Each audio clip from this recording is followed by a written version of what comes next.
Buenas noches, los saludo a Jorge Arteta en nombre de la Unión Nacional de Directivos Empresariales Católicos, UNDEC, y en esta oportunidad tiene el honor de compartir un webinar en la organización con la Universidad Ruiz de Montoya.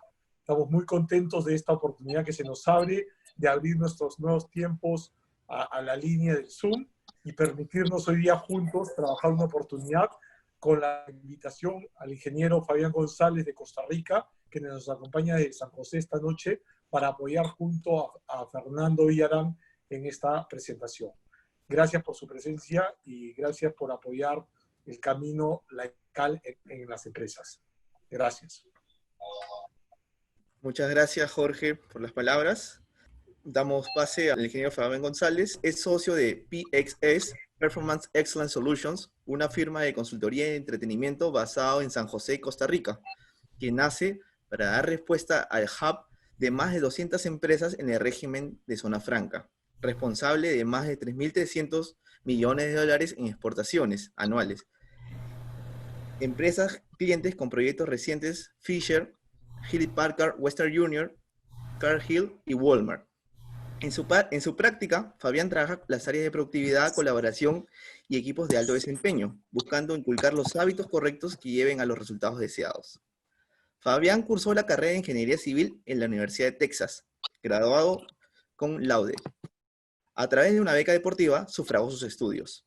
Posteriormente, se graduó del INCAE, un MBA con énfasis en desarrollo sostenible. Certificado como coach internacional por la IAC, aprendizaje activo por Newland y certificado en pensamiento lateral por The Bono Thinking System. Mucho de su trabajo con empresas del sector servicios se ha enfocado en acompañar a grupos de ejecutivos a dar forma y generar los cambios en su cultura organizacional para lograr alinear estratégico y eficazmente su ejecución. Adelante, Fabián. Muchas gracias y muchas gracias también por la invitación, por la oportunidad de poder compartir y esperando que este diálogo sea positivo para todos los presentes. Tengo una presentación con la que estaría apoyando y deberían poder estar viendo la presentación en este momento.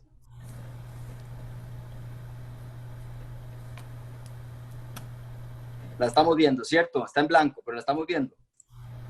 Sí, correcto. Sí. Muy bien.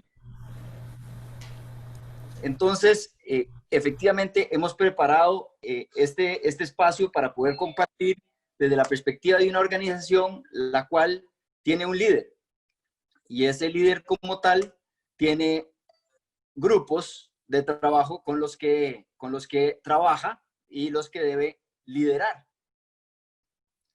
Partiendo de ahí, todo iba bien hasta que se nubló el panorama con la llegada del COVID. Y ahora, como tal, entonces, hemos de buscar cómo dar consecución a ese golpe, ¿verdad?, que se nos vino y que nos obligó a parar la máquina. Esta situación es totalmente fuera de lo normal, pero ahora que está aquí y el impacto que causó, de alguna manera hemos de enfrentar. Ante la llegada de la incertidumbre, vemos diferentes reacciones. Personas que se paralizan, que les da por correr hacia soluciones del pasado. Vemos que algunos comparten información a toneladas, por decirlo así, sin validar, digamos, el tipo de información. También vemos que otros simplemente se apagan. Simplemente dejan de moverse, dejan de avanzar, ¿sí? Y también podemos ver que las emociones evidentemente suben y bajan, pues porque todos estamos tratando de crear un sentido de seguridad y normalidad, tanto líderes como colaboradores. Habiendo dicho eso, ¿sí?, hemos de recordar el rol del líder. El líder debe buscar proveer un servicio, pues porque la gente quiere y necesita claridad, dirección y respuestas.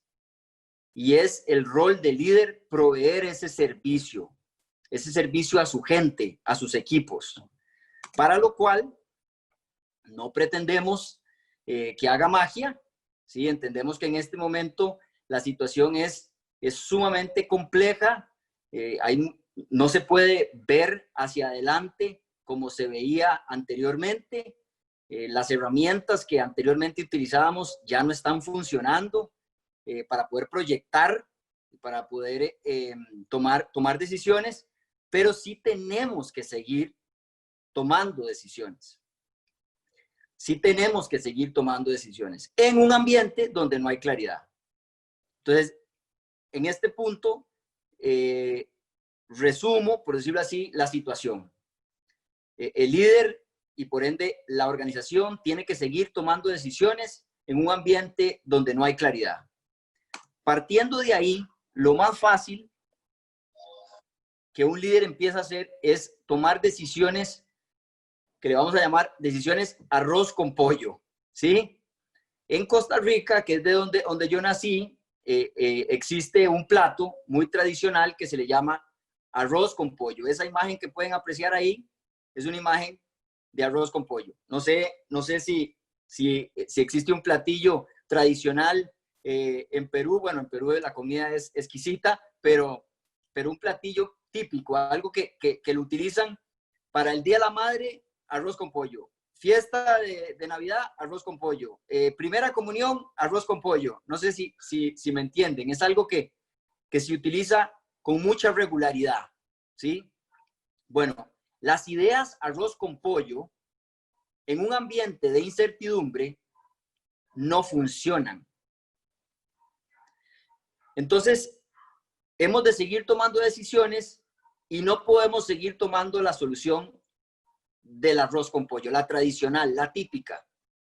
Tenemos que abrirnos a pensar y hacer el esfuerzo de buscar nuevas opciones, nuevas soluciones. Cuando tenemos en contra un cerebro, el cerebro humano, que tiende a ser un cerebro perezoso, ¿sí?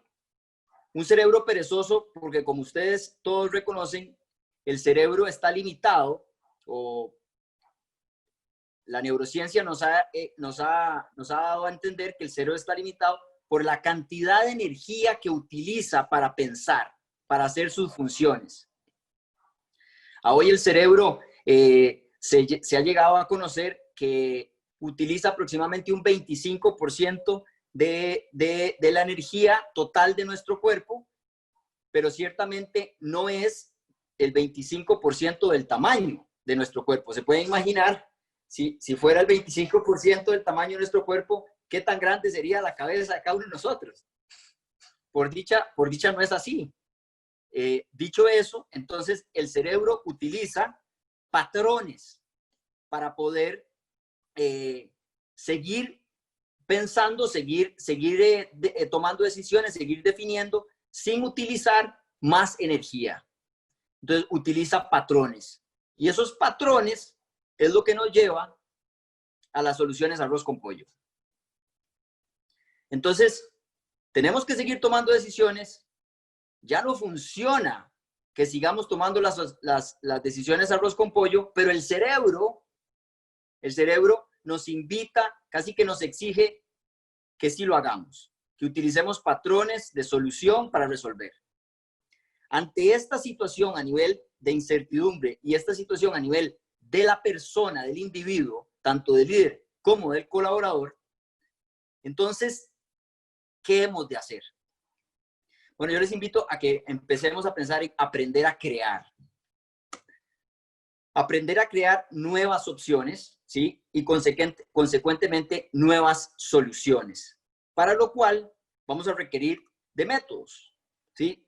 Métodos que nos permitan salir del uso de las herramientas que anteriormente en ambientes de certeza trabajábamos. Herramientas de planificación y ejecución que tradicionalmente utilizábamos. Y hemos de movernos a poder empezar a investigar, ¿sí? A desarrollar esa capacidad dentro de nuestros equipos de investigar seriamente posibilidades, ¿sí? De poder analizar las posibilidades junto con nuestros equipos. Y eventualmente, habiendo observado, habiendo analizado, habiendo investigado, entonces empezar a iterar la posible construcción de nuevas ideas, la cual ese proceso evidentemente requiere o se abre a la necesidad de poder errar en el proceso de iteración de construcción de nuevas ideas.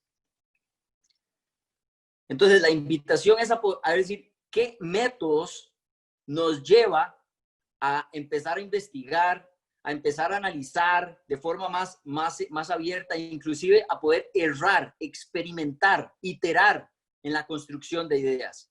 Porque igual tenemos las mismas tensiones de siempre, quizás más dentro de las organizaciones, a nivel de flujo de caja, a nivel de poder hacer el uso más efectivo de los recursos.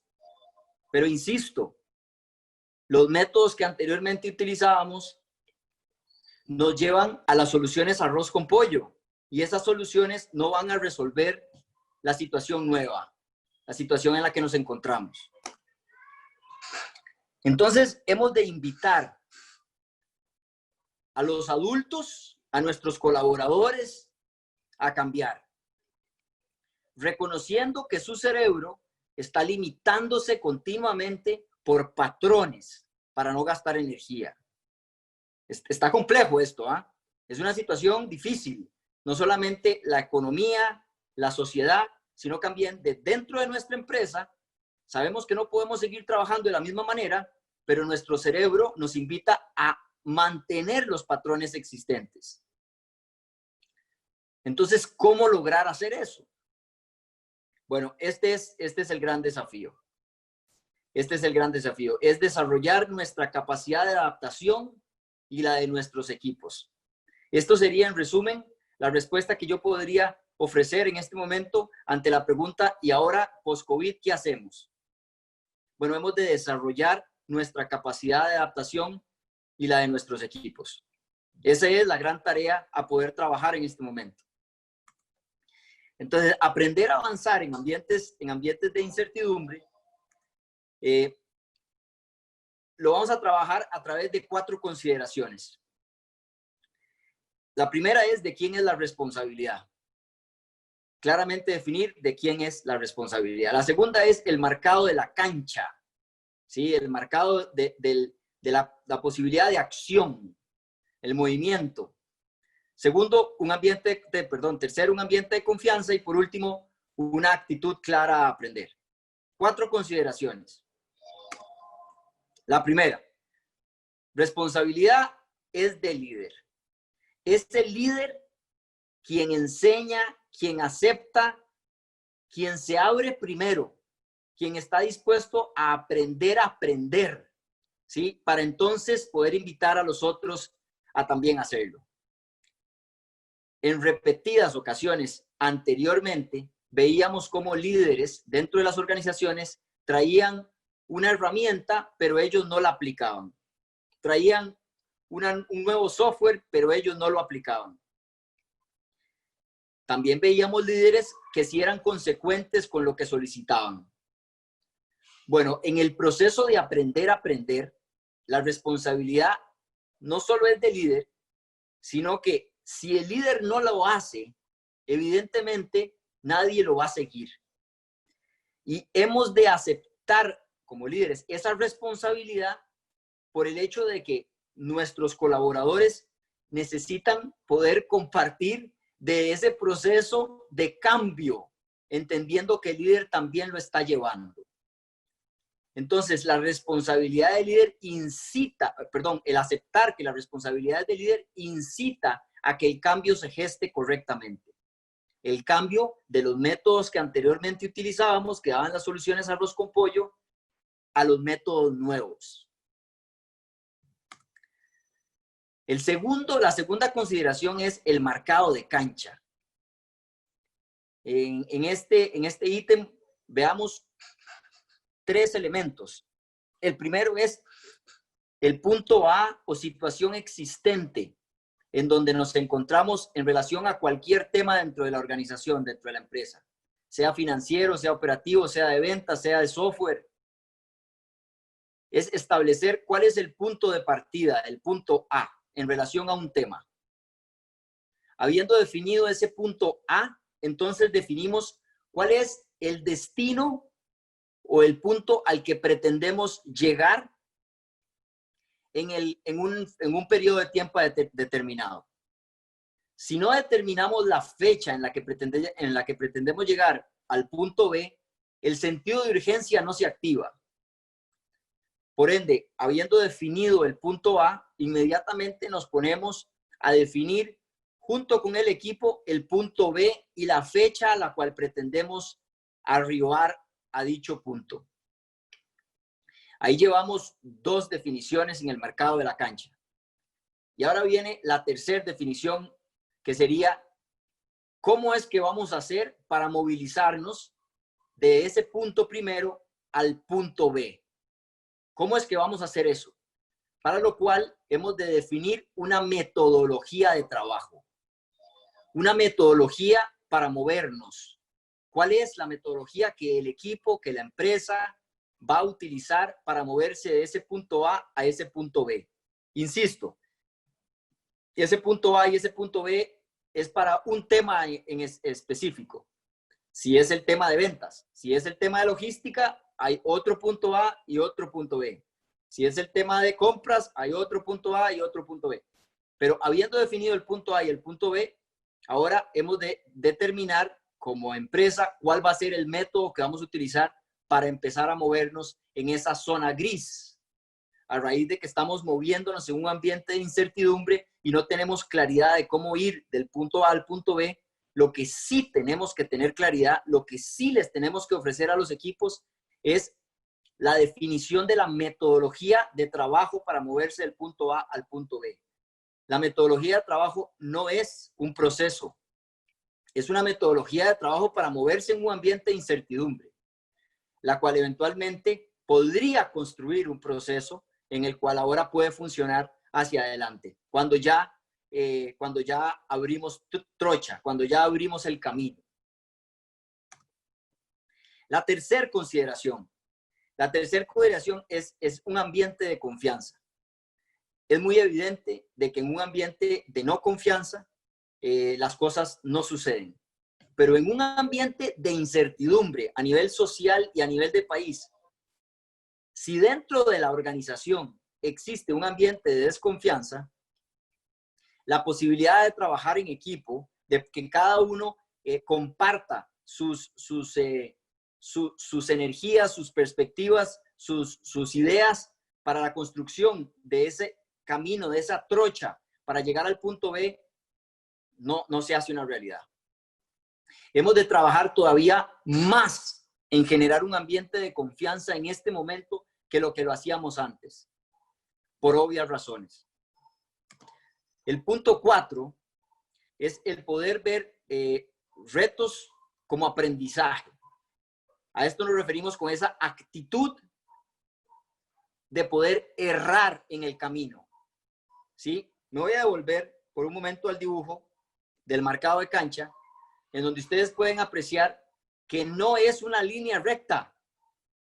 No es un camino conocido del punto A al punto B. Y al no ser un camino conocido, es probable que vayamos a errar. Es más, es absolutamente seguro que vamos a errar. Pero lo que sí deberíamos poder es disminuir, es aprender de los errores para poder ir disminuyendo la posibilidad de errar conforme vamos avanzando en el camino. Eso sí lo tenemos que poder hacer. Y por ende, el poder ver cada reto, cada paso, cada decisión como un aprendizaje es una consideración relevante en este momento. Una oportunidad para aprender es una decisión, es un proceso. Un gran reto se convierte en una gran oportunidad para aprender. La posibilidad de acertar en un ambiente de incertidumbre disminuye, pero no debería la posibilidad de aprender para consecuentemente en la siguiente decisión, en la siguiente curva en el camino, utilizar dicho aprendizaje para poder mejorar la toma de decisiones. Peter Senge utiliza el concepto de una organización que aprende, ¿sí? Un equipo que aprende, una persona que aprende. Si las empresas hoy en día no aplican esta cuarta consideración, la posibilidad de errar por el ambiente de incertidumbre siempre va a existir y la posibilidad de avanzar se disminuye, dado que aumenta el miedo al error y por ende mejor no tomemos decisiones, no avancemos. Nos quedamos pegados donde estábamos. Entonces, la responsabilidad del líder, como dice Simon Sinek, no es de generar todas las ideas, pero sí de generar el ambiente idóneo para que las ideas pululen, para que se multipliquen las ideas. Y a eso nos referíamos a través de esos 4 consideraciones que compartimos anteriormente. Finalizo indicando que, sumado a las consideraciones, existen también metodologías que son cosas diferentes. Una cosa es las consideraciones que a nivel de toda la organización o de todo el equipo hemos de considerar, y otra es ya en específico cuál es la metodología de trabajo que vamos a utilizar. Bueno, existen múltiples metodologías, pero las que nosotros utilizamos, más son las siguientes, para poder apoyar a empresas y equipos a continuar moviéndose y continuar avanzando. Una de ellas es 6 sombreros de pensar de Bono Thinking Systems. Me imagino el papá del pensamiento lateral. Me imagino que algunos de ustedes le conocen. Bueno, esta metodología se puede utilizar para poder dirigir sesiones de creatividad, para poder dirigir sesiones de diálogo, para poder hacer que todos empecemos a aportar desde nuestras diferentes, no desde nuestras diferentes perspectivas, sino desde nuestra posición, ¿sí? Desde nuestra posición, pero que nos abramos a las perspectivas de un sombrero negro, un sombrero, por decirlo así, que ve lo que puede salir mal, que ve los riesgos, un sombrero amarillo, que ve todo lo positivo que puede pasar de tomar esa decisión, un sombrero rojo, un sombrero emocional, ¿sí? Que comparte también cómo se siente sobre la decisión que vamos a tomar, un sombrero verde de creatividad, un sombrero blanco de información, y el azul, que es el que administra las sesiones. Después tenemos otra metodología como el Improvement Kata Pattern, el patrón de mejora Kata. Esto viene de la cultura Toyota en Japón, quienes nos han aportado esta metodología para poder avanzar en ambientes de incertidumbre.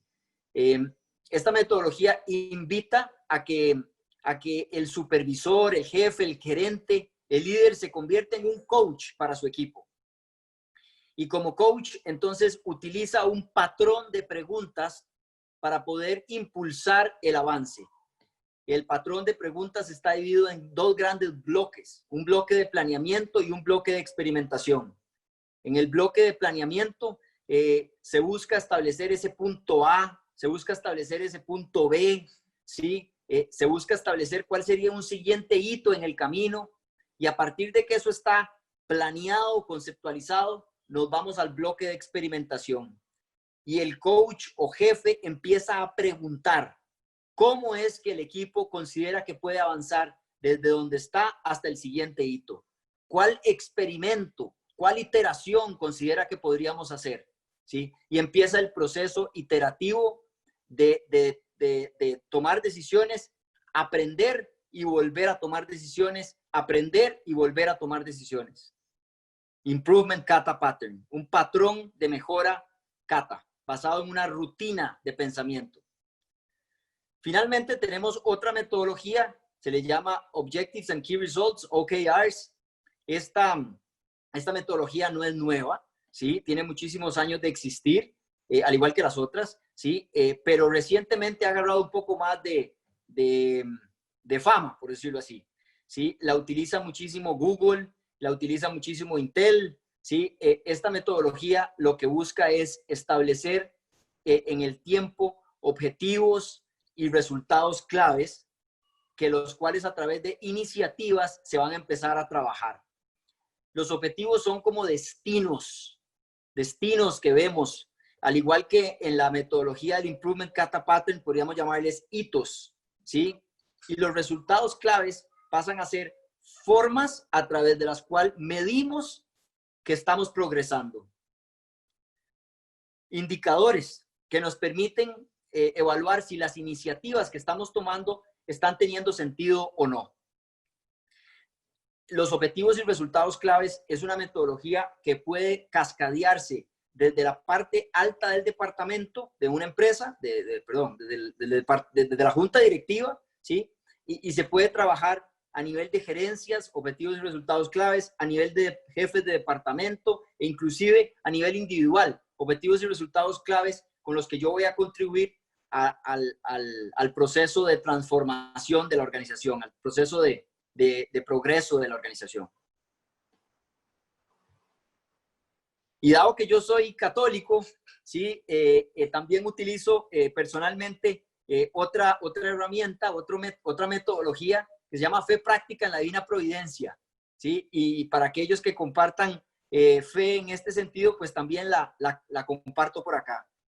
La fe práctica en la divina providencia, este método lo que busca es utilizar el poder leer los acontecimientos diarios, ¿sí? El poder leer lo que está pasando en mi día, lo que está pasando a mi alrededor, desde una perspectiva como un acontecimiento que debo compartir, en este caso con mi Dios, para poder tocar base y entender qué es lo que la divina providencia está buscando en relación a esto que está pasando, qué es lo que está queriendo hacer que pase, qué es lo que yo debo entender, ¿sí? Confiado en que existe un destino claro dentro de un plan de amor, ¿sí? Confiado que existe un destino claro dentro de un plan de amor. Entonces, teniendo eso como esa certeza dentro de este ambiente de incertidumbre, pero teniendo la certeza de que existe un plan de amor y de que la divina providencia está al tanto de lo que está pasando, pues entonces cada acontecimiento que va pasando, ¿cómo lo tomo? ¿Cómo lo debo leer? ¿Cómo lo debo considerar? ¿Sí? Es práctico, es práctico. El padre José Kentenich, fundador del movimiento de Schoenstatt, del cual yo soy parte, indicaba una frase para poder resumir esta metodología como la mano en el pulso del tiempo y el oído en el corazón de Dios. Y de esa manera uno va tomando decisiones.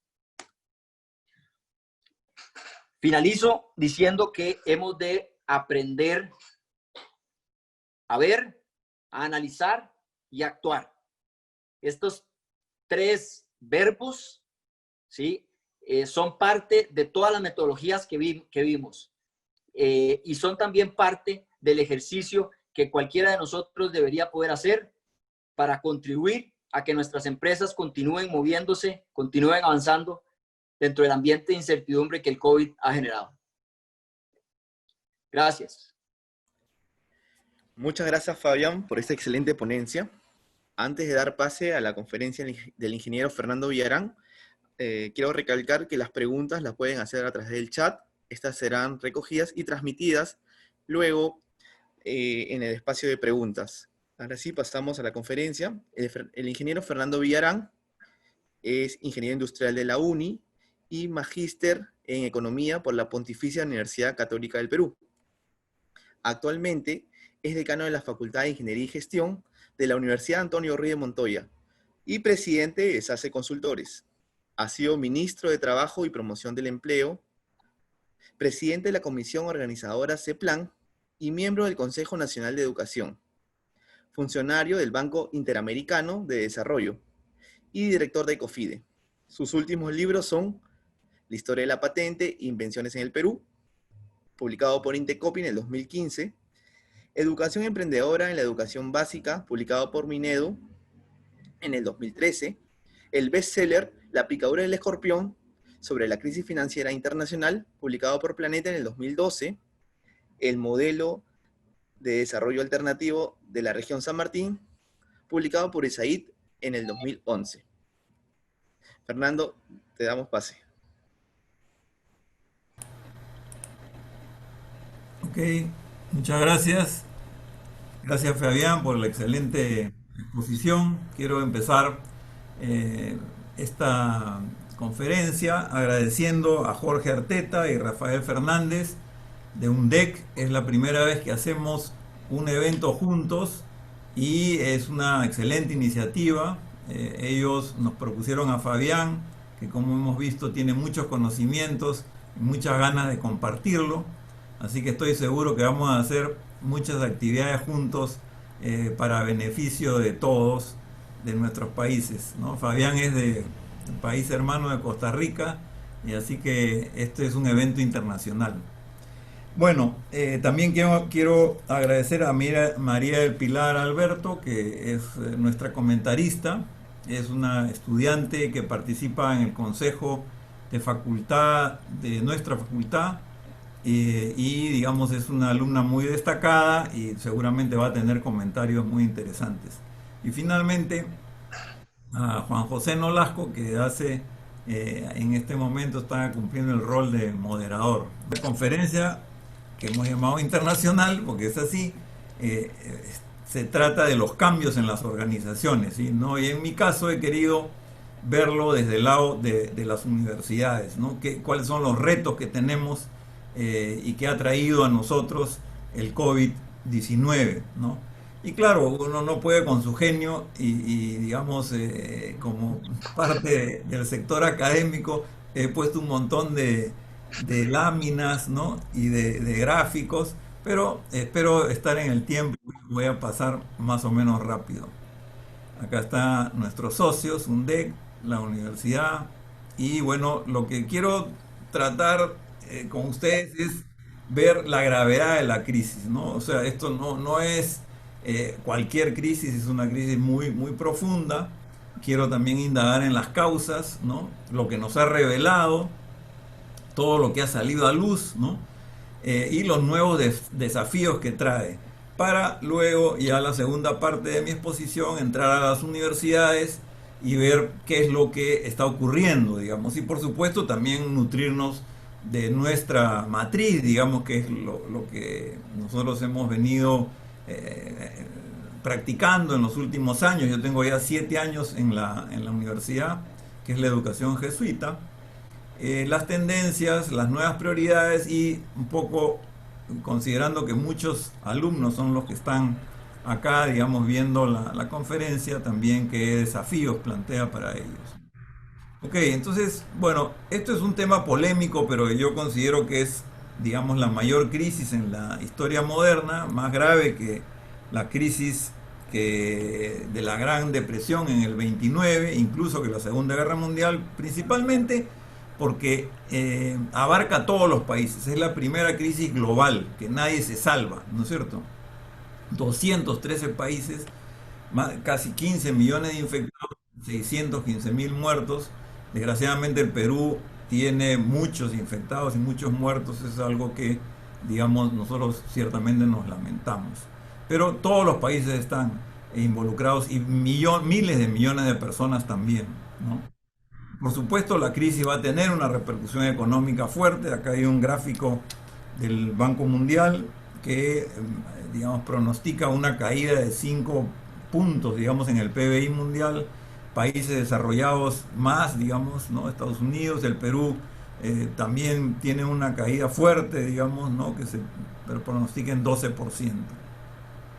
Pero vamos a las causas, ¿no? Y esto es importante porque nosotros como digamos, académicos queremos justamente aprovechar estos acontecimientos para aprender, ¿no? Lo que nos dijo Fabián. Surge, hasta ahora no hay una certeza absoluta, pero digamos los científicos señalan de que tiene que ver con los virus que tienen los murciélagos y que se han trasladado a los seres humanos.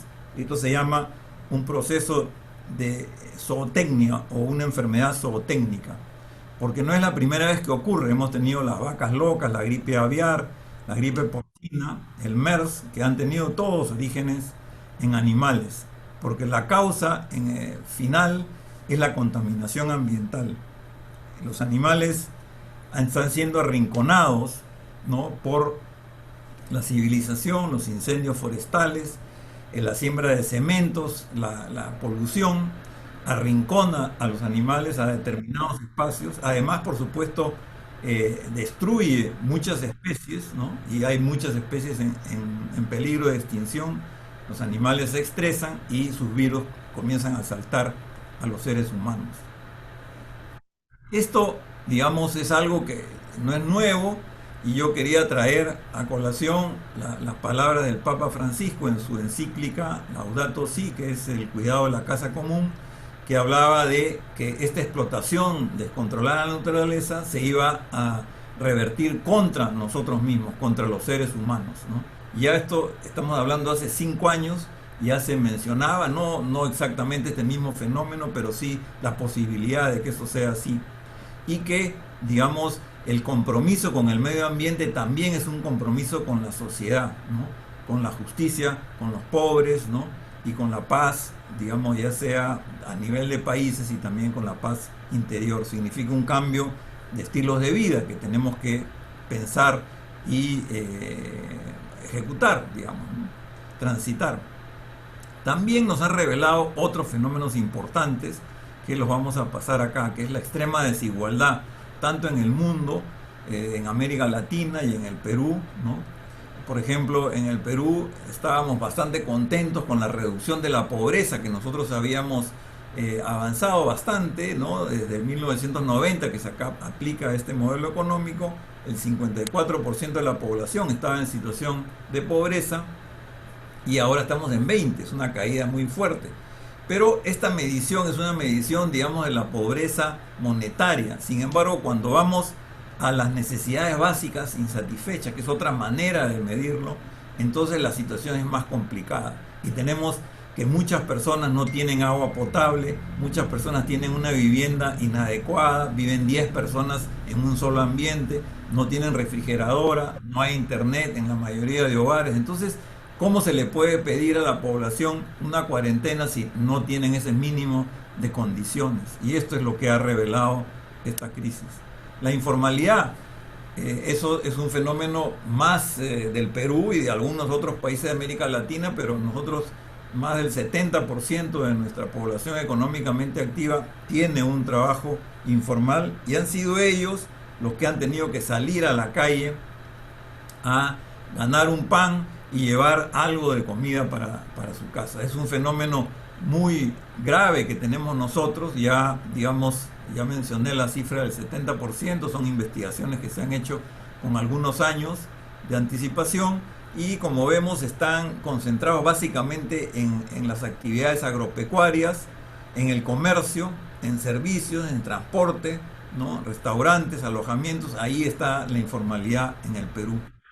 Y una prueba de que, digamos, la mayoría del país está en esta situación de dificultad económica es el bono familiar que el gobierno hace poco tiempo, dispuso que le llegara al 75% de hogares. O sea, coincide casi perfectamente con la población informal, 70-75%. Ese mismo porcentaje es apoyado por el gobierno porque no puede proveerse de su propio sustento. Sin embargo, ese bono desgraciadamente no ha llegado a todos y muchos han tenido que salir a trabajar para tener un ingreso. Nuevamente, sobre el tema de la desigualdad, sobre el tema de la pobreza, también el Papa Francisco nos ha dado, digamos, sus ideas, en este caso en un documento que se llama Consideraciones para un discernimiento ético sobre el sistema económico del 2018, que habla de que el egoísmo es uno de los problemas de nuestra época, que el sistema económico debe servir a todos, no a unos cuantos, ¿no? Y que las universidades y escuelas de economía y negocios tienen un rol muy importante en cambiar esta situación. Y eso es lo que nosotros tratamos de hacer en la Ruiz de Montoya. Luego hemos visto también una crisis productiva, digamos. La mayoría de equipos necesarios para combatir el COVID-19 han sido importados. No hemos tenido capacidad para producir incluso las cosas más elementales.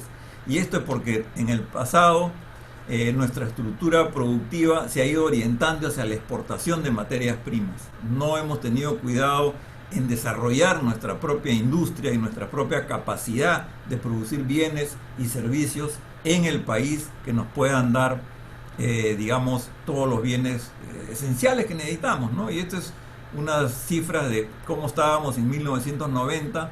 El sector minería y hidrocarburos era 4.7 del PBI, ahora es 13%, o sea, triplicado. El sector de servicios financieros era 1.8 del PBI, ahora es 4, duplicado.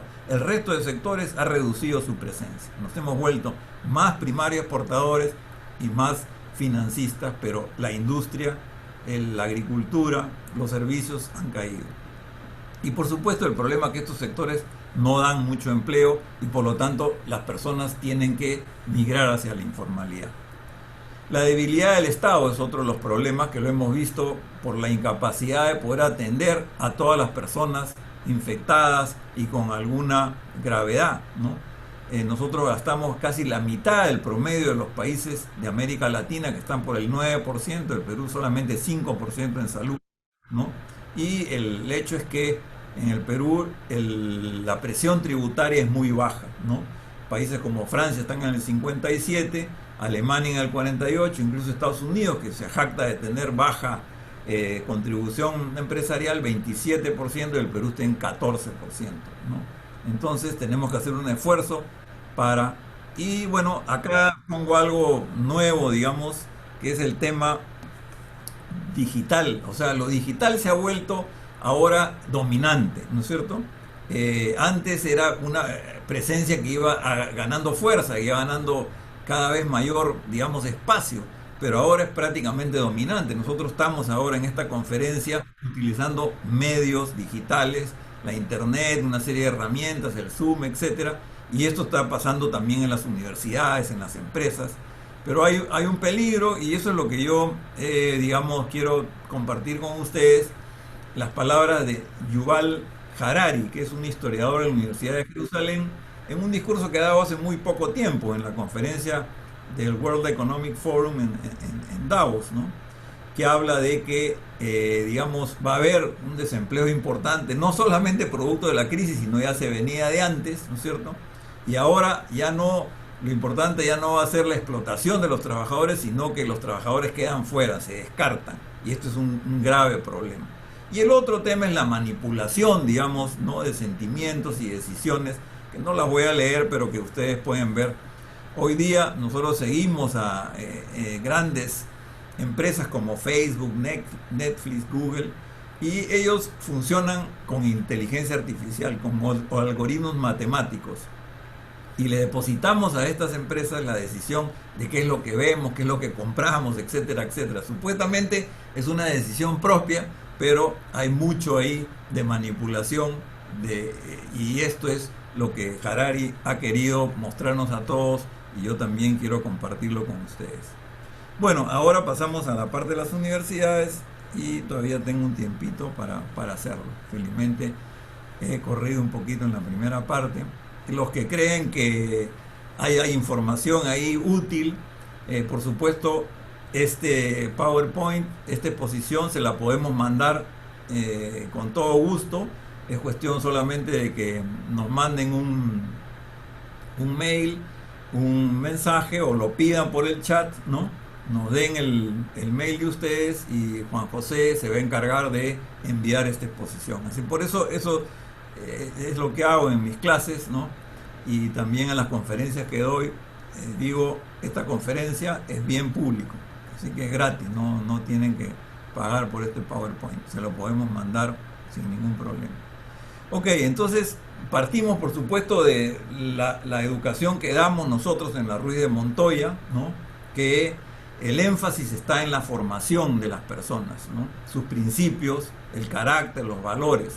Por supuesto, el conocimiento y las competencias son necesarias, son muy importantes, pero vienen junto o quizás hasta después de esta primera formación del carácter de las personas. Y no formamos para ser personas neutrales, ¿no? Sino formamos personas para que se comprometan con el mundo, y en este caso con esta tremenda, digamos, crisis que tenemos, que tiene muchos niveles, ¿no? Y lo hacemos juntos, ¿no? No es que hay una, digamos, caída de conocimientos de arriba hacia abajo, sino pretendemos transitar un camino junto con nuestros alumnos, nuestros docentes y nuestros alumnos, un camino hacia entender mejor el mundo, hacernos preguntas conjuntamente y tratar de responderlas también conjuntamente, e ir avanzando hacia una nueva normalidad. Nosotros en la universidad tenemos este mantra de los 4 Cs, ¿no? 4 Cs para nuestros alumnos, nuestros egresados, para los profesionales que ya están en la vida productiva y empresarial. La primera C es la de competentes, tienen que saber hacer las cosas bien, como las mejores escuelas de ingeniería o de derecho, ¿no es cierto?, o administración, en fin, en cualquiera de las especialidades. Pero no solamente eso, sino que también tienen que ser conscientes del momento que están viviendo, del país, de la región, del mundo en que están viviendo.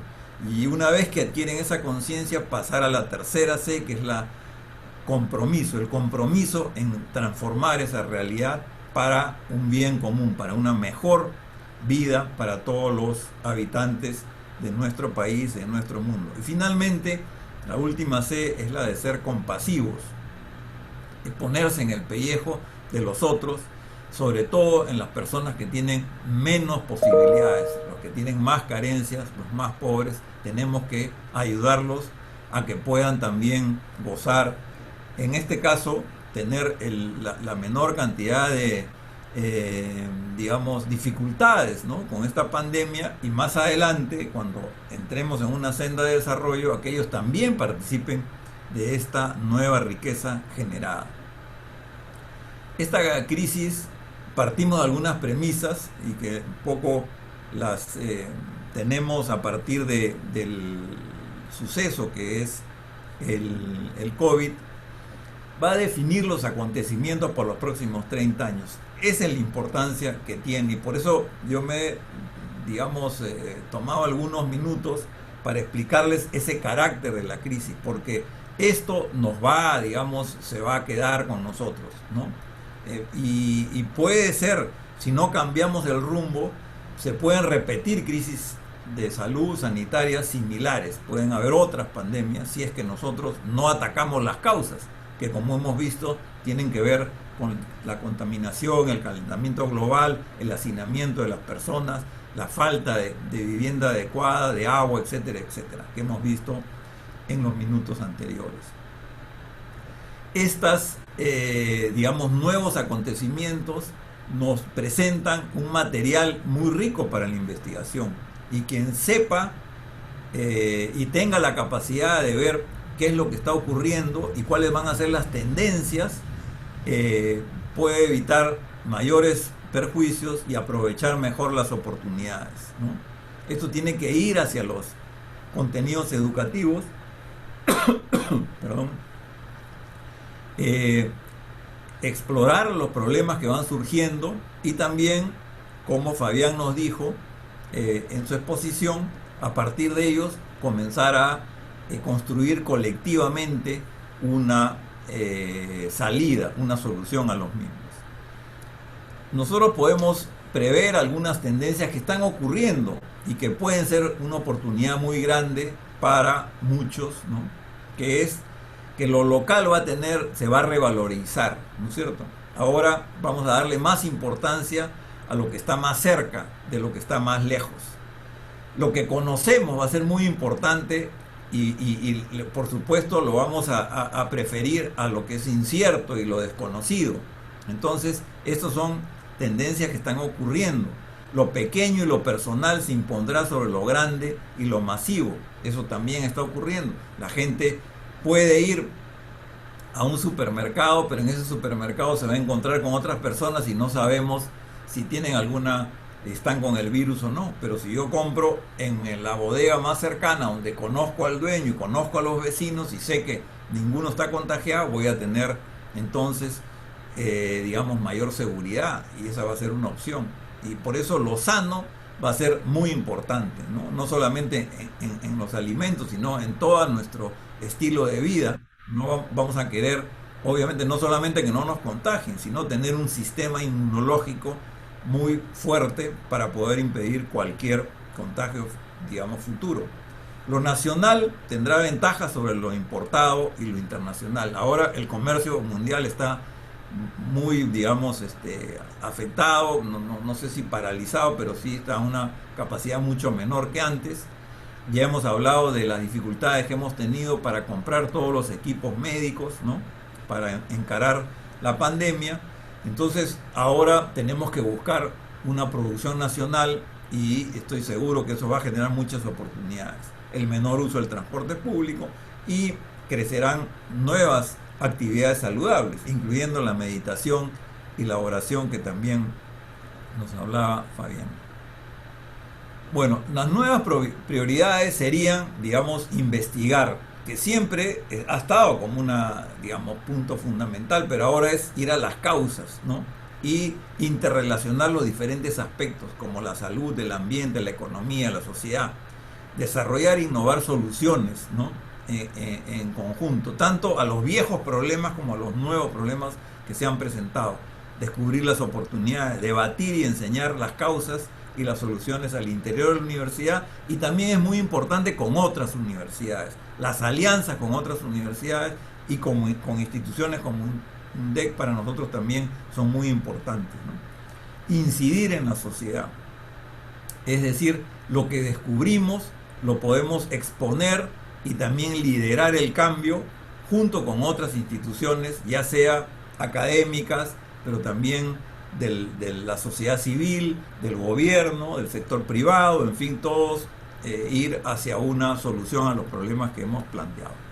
Y claro, digamos, el horizonte es el desarrollo sostenible. Para las personas, los estudiantes, los egresados que quieran emprender un negocio, también hay algunas reglas que pueden ser útiles, le llamamos las reglas de oro, ¿no?, que son buscar clientes cercanos, ¿no?, ganarse la confianza de esos clientes, y ellos van a ser los principales propagandistas de tu negocio.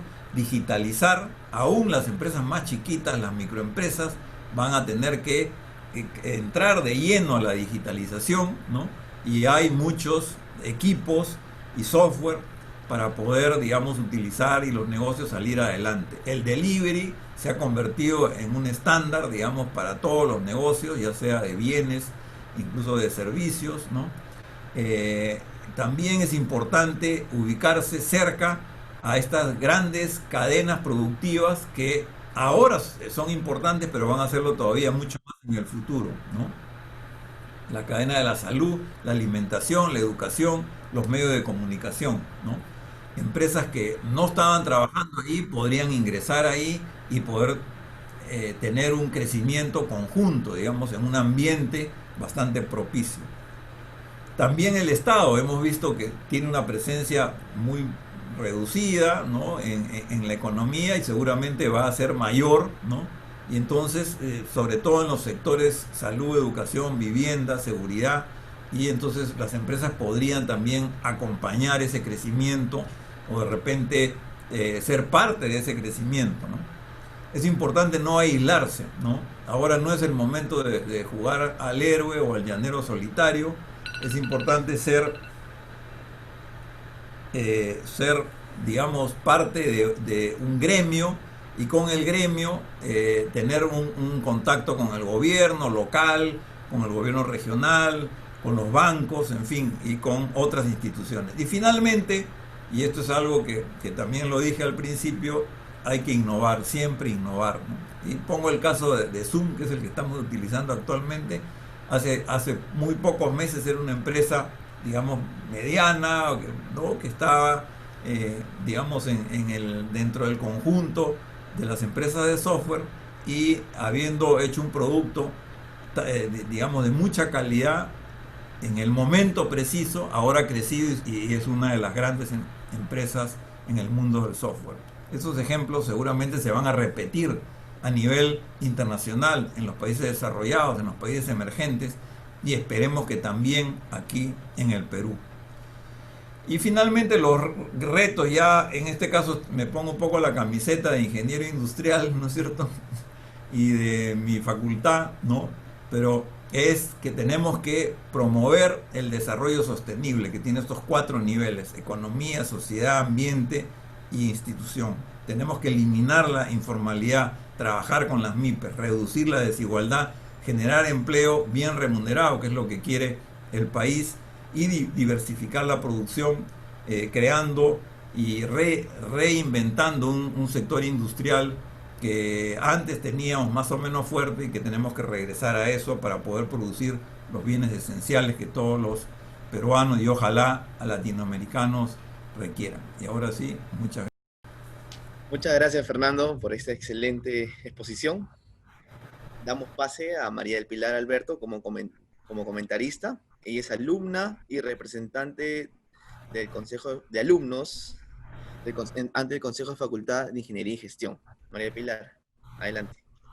Buenas noches con todos y todas. Bueno, tal como me presentaron, soy un estudiante del 7º ciclo de la Facultad de la Escuela Profesional de Administración. Y bueno, actualmente este año estoy desempeñando el rol de representante estudiantil de la facultad. Bueno, en esta oportunidad tengo el agrado de comentar las 2 ponencias de esta noche, pero primero me gustaría empezar formulando una pregunta, ¿no? ¿Cuál es la reflexión que nos dejan estas 2 ponencias?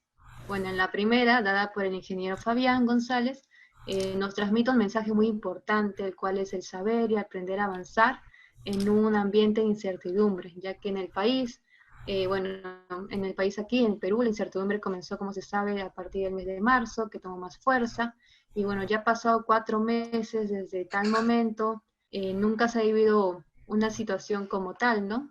Además que hay mucha desinformación, o en otro caso ya hay mucha sobrecarga de información que no es válida, que no es real, que no se puede uno fiar, ¿no?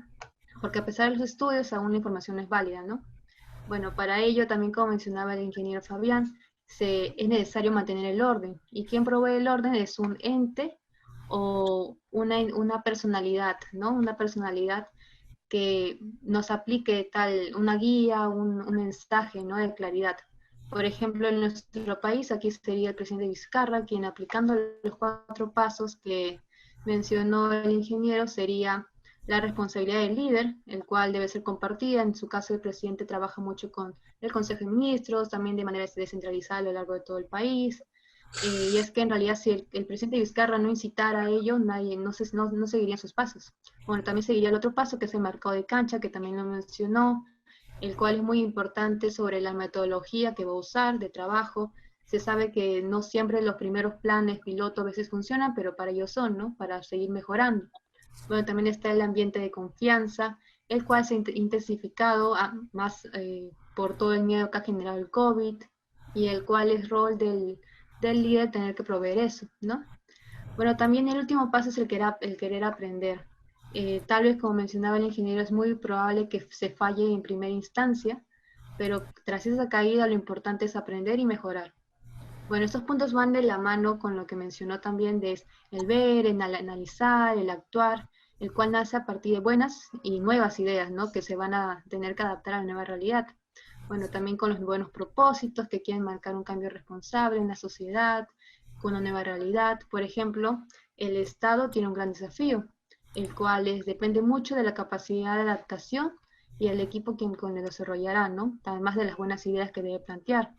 Por ejemplo, se sabe que el pasado 15 de julio de este año se eligió un nuevo gabinete, el cual tuvo mucha polémica, algunos comentarios positivos y negativos, sobre la preocupación, ¿no? De quiénes van a estar a cargo de las áreas más representativas del Perú. Por ejemplo, en realidad la preocupación debe ser en dejar a un lado las diferencias y empezar a actuar, que eso es lo importante, ¿no? En sus respectivas áreas.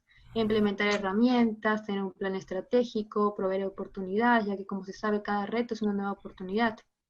Y lo importante, tener responsabilidad compartida. Bueno, también mencionado en los puntos anteriores, quien debe proveer eso es el Estado, ¿no? y a pesar de que no ha sido la más eficiente su gestión, a partir de ello se mejora, ¿no? Ha habido programas como Yo me quedo en casa, que es el plan de el plan de los bonos, la implementación del programa Yo me quedo en casa, el plan Reactiva Perú, en la economía, que han traído en cierta medida mucha ayuda, pero a partir de ello también se mejora, ¿no? Bueno, por otro lado también tenemos la ponencia del decano Villarán. El decano Villarán nos ha transmitido los antecedentes, la realidad, los retos que está enfrentando el país, no solamente el país, sino también el mundo, ¿no? De la aparición del COVID-19, el cual ha generado una crisis global completa y en donde el Perú, lamentablemente, a pesar de todos sus esfuerzos, ha logrado en cierta medida contener, ¿no? El desborde de contagios. Bueno, actualmente, como decía, lamentablemente las cifras de contagiados superan los 360.000 contagiados y con una cifra de alrededor de 17.000 fallecidos a la fecha. Bueno, pero en realidad lo valioso de sus posiciones conocer el otro lado, ¿no? El origen de esta pandemia, el cual también mencionaba que radica en la contaminación ambiental, en la destrucción de la naturaleza que ha realizado el hombre a lo largo de todos estos años, y para lo cual no es solamente importante hacer una reflexión, sino también un cambio radical del estilo de vida. Otro punto también muy importante es lo que se ha revelado en el estudio, en la exposición del decano, el cual es la falta, no solamente lo visible, ¿no? Como la falta de espacio en los hospitales, sino también la desigualdad, la informalidad, la falta, los altos niveles de pobreza, los cuales son los puntos más débiles del Estado, ¿no? Y a pesar de eso, lamentablemente ha sido una pandemia los que ha revelado y ha sido más visible para todos. Como menciona también el decano, son muchas personas que ni siquiera tienen acceso a agua potable, no tienen acceso a electricidad, no tienen acceso a internet, no tienen un trabajo formal, y eso es muy visible en las noticias diarias, ya que cada vez que uno prende la televisión, prende el noticiero, se ve casos de que hay personas exponiéndose día a día, arriesgando su vida, su salud para llevar un poco de dinero a su casa y sobrevivir diariamente. Bueno, a pesar de ello, en mi perspectiva en la universidad, por ejemplo, conozco la realidad de muchos compañeros y compañeras que son de provincia y el alcance del internet es muy bajo o es nulo, así que lo cual perjudica también su educación, que continúen estudiando. Bueno, por la parte de la universidad ha sido muy comprensiva y ha coordinado con los profesores para tener un nuevo modelo de clases virtuales, ¿no? Con las clases sincrónicas y las evaluaciones, además del rol de la universidad, que también se menciona es muy importante, y también el rol que cumplen los estudiantes, ¿no? Con un ideal frente al COVID-19 y cómo se va a actuar frente a ello. También las medidas que se deben adoptar, que debemos también nosotros trabajar como estudiantes para poder mejorar esos puntos claves y débiles del Estado, como decía, el ser competente, el ser consciente, el ser comprometido, el ser compasivo. Y además conocer las nuevas prioridades que nos debemos enfrentar. Además como insertándonos en la sociedad, ¿no? Además de ser promotores de la creación de nuevos emprendimientos sostenibles y que sean viables en la realidad. Bueno, para ello la mejora debe ser en conjunto, ¿no? Es el mirar, como mencionaba el decano, es mirar y entender el futuro que se viene, ya que es la nueva realidad, lo nuevo normal, y ahora, a partir de ahora, solamente queda adaptarnos. Bueno, para ir cerrando mi parte, primero agradecer la invitación, estoy muy agradecida de haber formado parte de esta conferencia, y bueno, como reflexión de estas dos grandes ponencias, decir, bueno, concluir mencionando la importancia de conocer la realidad y los alcances del Estado, y no solo el Estado, ¿no? Sino también las organizaciones como la universidad, como son todos en general, y su capacidad de adaptarse con nuevas ideas para crear una nueva gestión, con conciencia social y responsable, que, bueno, permitan vivir y adaptarnos a los cambios que ha exigido y también en el futuro, corto o largo plazo, exigirá desde la llegada del COVID-19. Gracias. Damos pase ahora a un espacio de preguntas. Ha habido muchas preguntas durante la conferencia, así que lo vamos a repartir en dos partes. Voy a leer algunas preguntas en este bloque. Ambos ponentes tendrán un espacio de 5 minutos para responder y luego procederé con otras preguntas. La primera pregunta dice así: se habla de un probable evento cisne negro para la historia. Para la universidad, ¿qué cambios y nuevas experiencias educacionales se han hecho evidentes y necesarios desarrollar?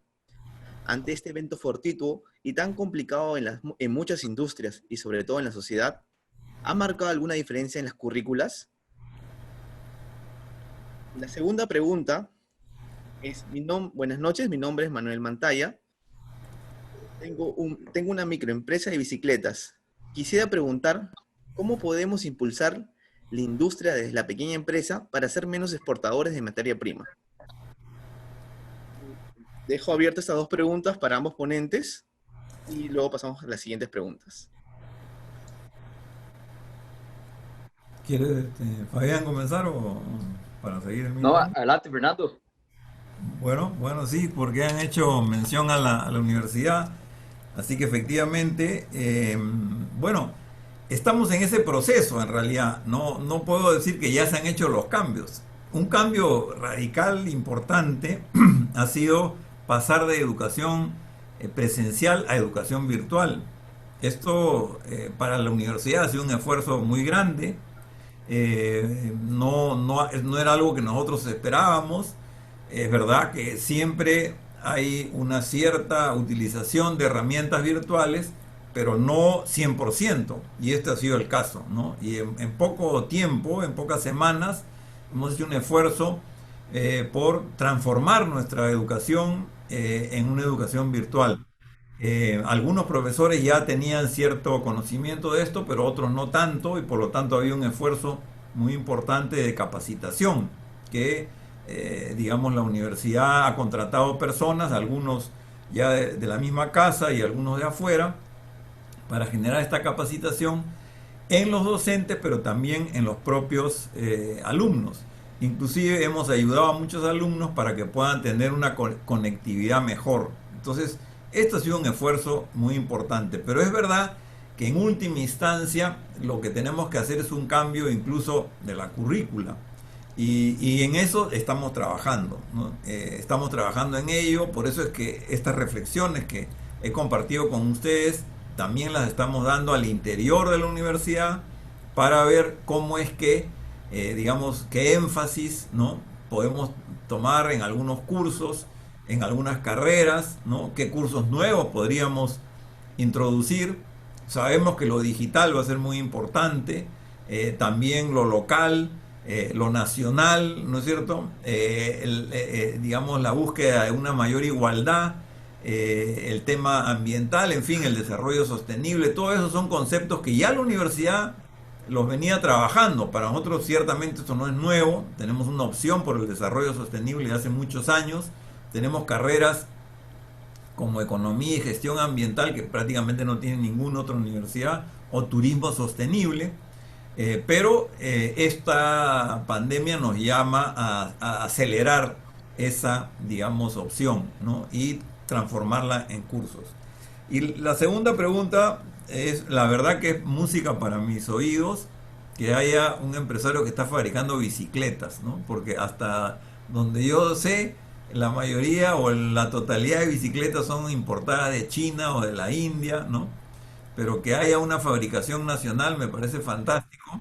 Ojalá que, digamos, esto se pueda, digamos, él pueda hacer crecer su empresa y de micro pasar a pequeña, mediana y ojalá grande, y comenzar a competir con los chinos en la fabricación de bicicletas. De hecho, yo creo que el transporte público se va a transformar.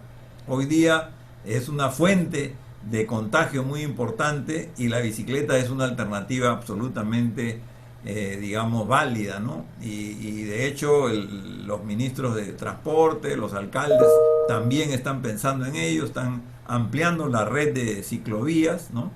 Yo sería incluso más drástico, diría, en la mitad de las pistas las deben utilizar bicicletas y los autos que vean cómo se las arreglan, digamos, ¿no es cierto? Porque tenemos que promover justamente el ambiente más amigable, más saludable, digamos, para todos. En estos últimos meses hemos visto la ciudad de Lima limpia, ¿no es cierto? Se podían ver los cerros de los Andes que están cercanos a nosotros, nuestros apus, desde la ciudad. Nunca los habíamos visto antes, ¿no? Entonces eso creo que tenemos que conservar. Lo dejo ahí. No sé si, Fabián, tú quieres añadir en esta primera nota. Sí, compartiría, Manuel, que si usted reconoce que esto es un tema crítico, el poder trabajar el tema de la materia prima, entonces comience a trabajarlo, investigue, vea, analice y actúe. Y en ese proceso va a errar, va a tener aciertos y desaciertos, pero si es tan relevante el tema, es tan crítico para el desarrollo de su operación, entonces comience a experimentar, comience a iterar. No es magia, como dijimos, no es magia, pero el empresario, el líder, tiene que buscar formas para tomar decisiones, aunque erre, ¿sí? Pero en ese proceso debería poder aprender de sus errores y cada vez tener mejor capacidad de acertar, ¿sí? Entonces, las 4 consideraciones que hablamos es parte de lo que yo le podría dar como respuesta, ¿sí? Y sea que usted va a dirigir un proceso de pensamiento creativo con 100 personas o con 2, igual aplican tanto las consideraciones como el escoger una metodología y utilizarla para empezar a resolver.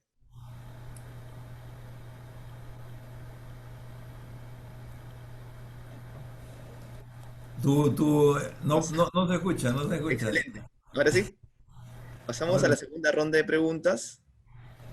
Esta es una pregunta amplia que involucra tanto el sector empresarial como a las universidades.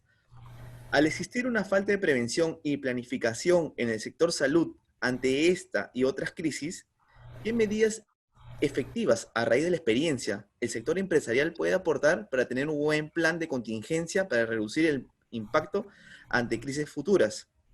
Por otro lado, a partir de las universidades, ¿no sería adecuado insertar un espacio tipo incubadoras que pueda aportar al sector desarrollo de nuevas medidas?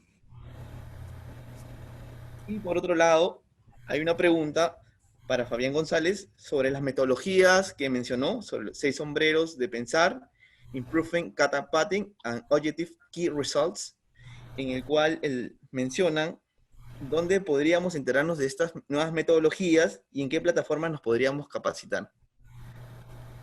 Dale, Fabián, comienza tú, dale tú, y después yo retomo.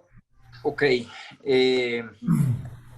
Sobre la pregunta de plan de contingencia, de mi experiencia, no se puede planear para todo. Es muy difícil poder reconocer que el COVID iba a pasar. Ahora que ya está aquí, ahora ya lo podemos todos comentarlo. Pero es muy difícil reconocer que realmente iba a pasar. Y por ende, poder decir que existe alguna forma mágica, nuevamente una bola de cristal para poder prever el futuro, desde mi opinión y mi experiencia lo considero absurdo. Ahora bien, eso no quiere decir que uno no pueda hacer un plan de contingencia, como bien usted lo indica, y poder construir un plan de contingencia para lo que puede salir mal, pero no lo va a sellar, no va a hacer que no vaya a caer en algún desfase y culparse uno como líder o como empresario porque no lo vio, porque no lo planeó, sería un error, porque nuevamente nos pone a no tomar decisiones, nos pone a estancarnos por miedo a fallar. Esa sería mi respuesta al plan de contingencia. ¿Debo responder ahora a la segunda pregunta o Fernando quiere? Sí, dale tú, sí. Sobre la segunda pregunta, bueno, evidentemente nosotros somos una empresa de consultoría y entrenamiento y por ende nosotros tenemos todos estos cursos con estas herramientas que los ofrecemos tanto a nivel de una empresa y con sus colaboradores, o bien a nivel de cursos abiertos. Y hay un calendario de cursos en nuestra página web, la cual podría sugerir que posteriormente se pueda enviar a los participantes o a los interesados, y ahí pueden accesar la página. Inclusive puedo compartir aquí mi correo y me puede contactar directamente si fuese el caso. Es muy fácil, es fabian@pxsglobal.com. fabian@pxsglobal.com.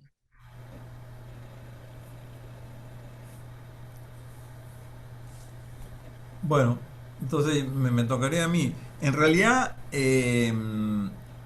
efectivamente, yo he estado metido en planeamiento hace algún tiempo y no se puede planear todo, no se puede anticipar todo. En un mundo en donde el cambio es permanente, frecuente, esto es imposible.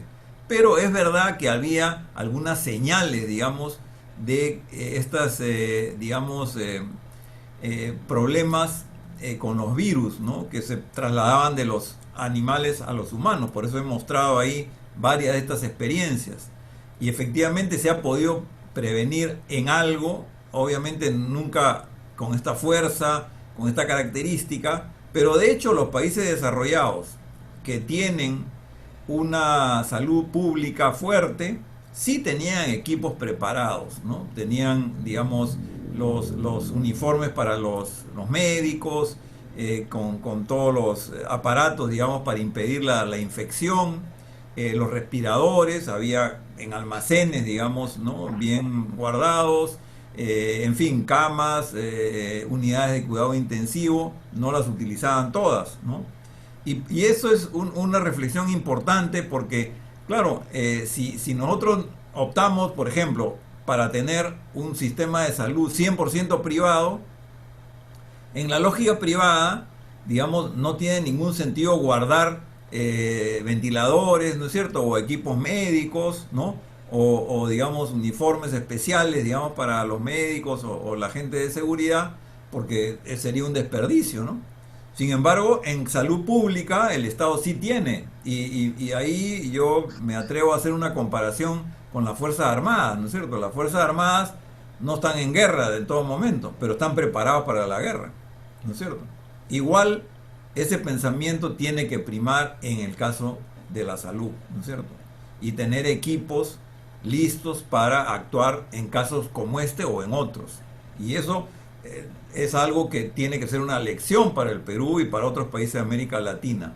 Los países que han podido reaccionar rápidamente es porque han tenido un sistema de salud pública fuerte. Alemania o Australia o Nueva Zelanda, bueno, por no hablar de China o Corea, ¿no? Los países asiáticos. Entonces nosotros tenemos una economía mixta en donde se combina el sector público con el sector privado, ¿no? Pero a veces el péndulo se va a irse puro sector privado. No, tiene que ser un buen equilibrio entre los dos. Y en salud definitivamente tiene que ser así, no solamente porque te permite estar preparado para este tipo de eventos inesperados, sino también porque las personas más pobres no tienen acceso a una salud privada y también tienen el derecho de tener una salud de calidad, ¿no? Bueno, eso es el comentario que quería hacer. Ya la segunda pregunta ya era más directamente a Fabián y la contestó brillantemente. A ver, Muchas gracias a ambos expositores. Ahora tenemos un espacio de 2 minutos. Cada ponente tiene 2 minutos para hacer unas reflexiones finales y ya para... no va a haber más preguntas, ya, no No, sé. son todas las preguntas. Ok, ya perfecto. Entonces, vayamos a eso. Te cedo la palabra, digamos, Fabián. Fabián. Bien, gracias. Aprendí de este mismo espacio, aprendí de prepararme para poder compartir, aprendí de la ponencia de Fernando, aprendí también de los comentarios de María del Pilar, perdón, y me encanta la posibilidad de poder, de llevarme de un espacio enfocado, con un alcance determinado, una serie de perspectivas, las cuales ahora voy a tomar para poder seguir encauzando mi accionar, y espero que también ustedes. Gracias por la oportunidad, y desearles lo mejor. Muchas gracias, Fabián. Damos pase a Fernando Viera. Bueno, también para mí ha sido un gran gusto compartir la mesa con Fabián y con María del Pilar, ¿no? Ha sido excelente, un tema complicado, nuevo, nadie estaba preparado, ha sido algo que, digamos, nos ha sorprendido a todos, pero que también yo creo que nos puede sacar lo mejor de cada uno, ¿no? En los momentos difíciles es que las personas se miden, digamos, ¿no? Y ahí donde están las reservas morales, ¿no? Éticas, las convicciones, digamos, que tiene uno, que pueden ser espirituales, religiosas, ¿no? Te dan esa fortaleza para poder responder adecuadamente. Yo creo que hemos tenido ahora justamente esa visión, ¿no? De Fabián, de cómo las empresas pueden aprovechar esta dificultad, este trauma o esta crisis para poder reinventarse, ¿no? Reinventarse como un equipo. Y me ha gustado mucho, digamos, esa referencia a la necesidad de generar un equipo que confíen unos a otros, digamos, ¿no? Porque es el lugar en donde puede florecer las ideas, ¿no? Efectivamente, no son evidentes en un primer momento, porque son fenómenos nuevos, pero pueden surgir si hay un clima favorable. Entonces, es utilizar herramientas adecuadas que te agradecemos mucho por haberlas compartido con nosotros. Vamos a tomar nota de los sombreros, ¿no es cierto? Y de otras herramientas que nos ha mencionado, ¿no?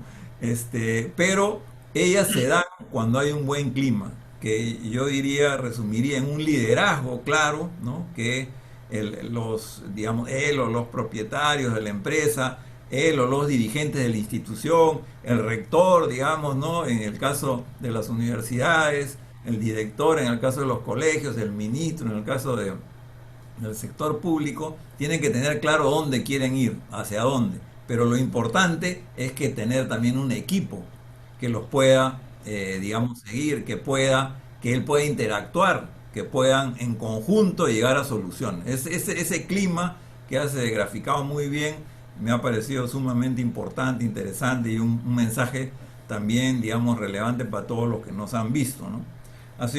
Yo también quiero terminar agradeciéndole a todos por su participación, a nuestros colegas que hemos compartido la mesa, a Juan José en la moderación, a Jorge, que lo veo por ahí, que también se ha estado presente con nosotros, a UNDEC, y en fin, a todos los participantes. La verdad que ha sido una jornada muy interesante.